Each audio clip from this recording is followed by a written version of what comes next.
Hey. So we just got done rocking out some live music. You have fun? You have fun, Fat Stanley? He's okay. He got knocked in the head by a kid. He'll be okay though.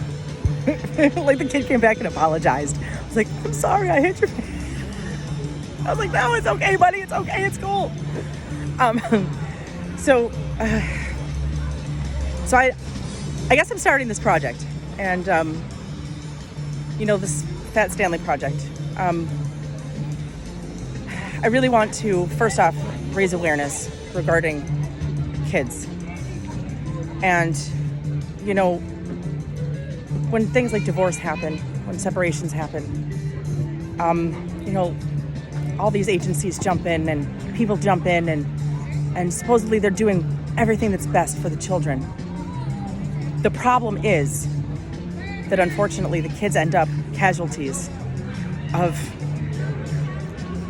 parents' issues, of school systems and agencies like CPS and DSS and family court, and none of this is for the best of the children. For a lot of kids, for a lot of children. There's a lot of people who have been able to, especially as parents, been able to put their differences aside so that they can raise their children even after they separated. That they can show mom and dad both respect and love, because it's bad enough that we struggle in our relationships. It's worse that we have to fight agencies and court systems and politics and agendas that have absolutely nothing to do with us or our children. The kids are the ones that suffer the most.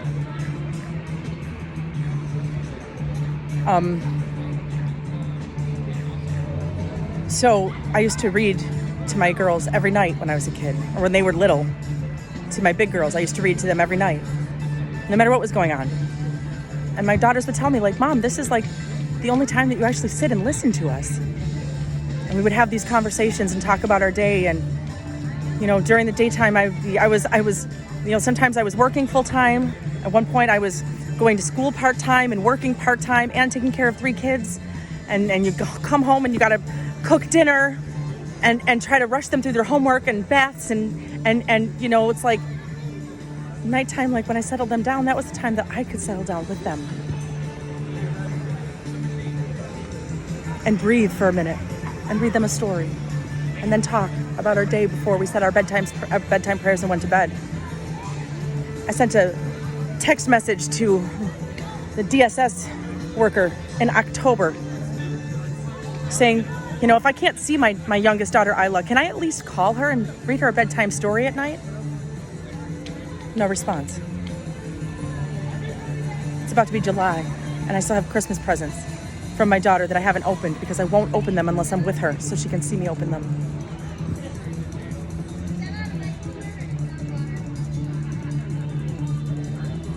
No one is advocating for my rights to see my children. Nobody is supporting me. Nobody's helping me. I mean, I'm not saying that there's a lot of help out there, but I'm saying like directly in my eyesight, in my circle, in my, like a whole lot of people talking about what a shit mom I was.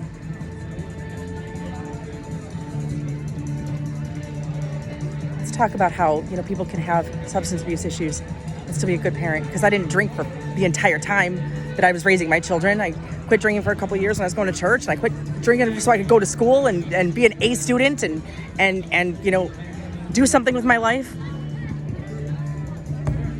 We struggle. And so why did I drag my friend Eminem into this?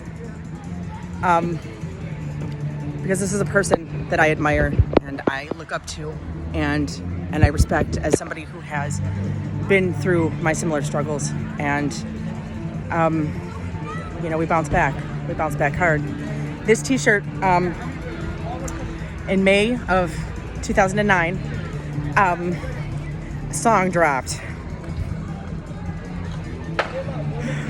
Oh dear. And so Danny really liked the song, and so the radio show, getting flustered. I gotta stop. Okay, so Kiss 8.5 had a contest that weekend, said, when you hear the song, you'll be caller 10, and you'll get the CD, and there's gonna be a drawing, and we're gonna whisk you away to a secret location to go see Eminem in concert, and we're the ones who made you. That was the song. And so I win all the radio contests. I win radio contests and basket raffles.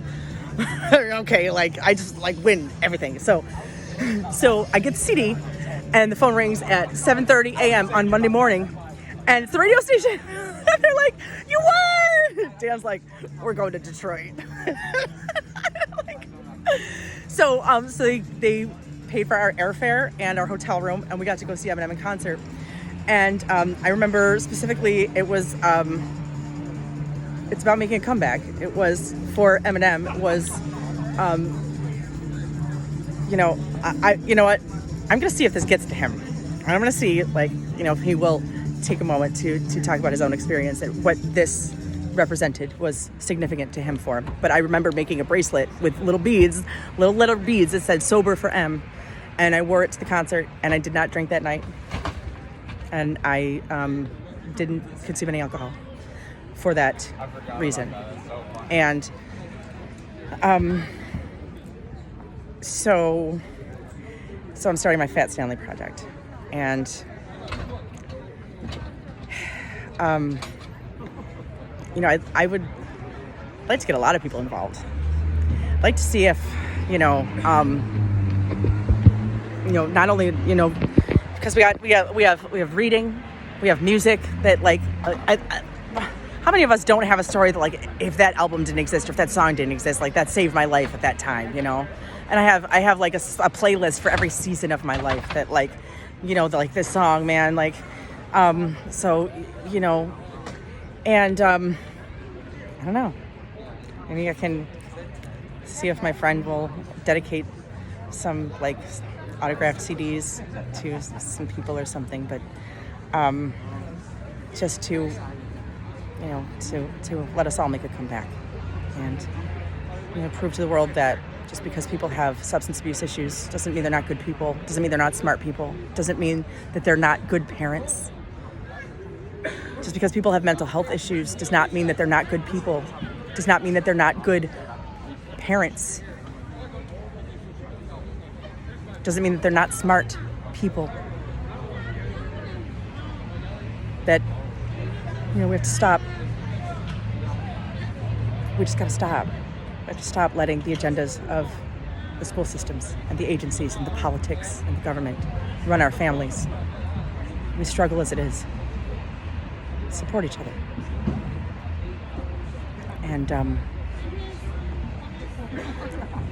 take a minute to acknowledge that kids are the ones that are suffering the most. Everybody walking around saying we're doing what's best for the children.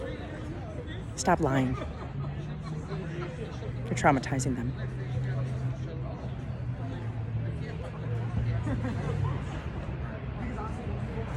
Me and Fat Stanley are going to rock on. Thank you, everybody. I love you.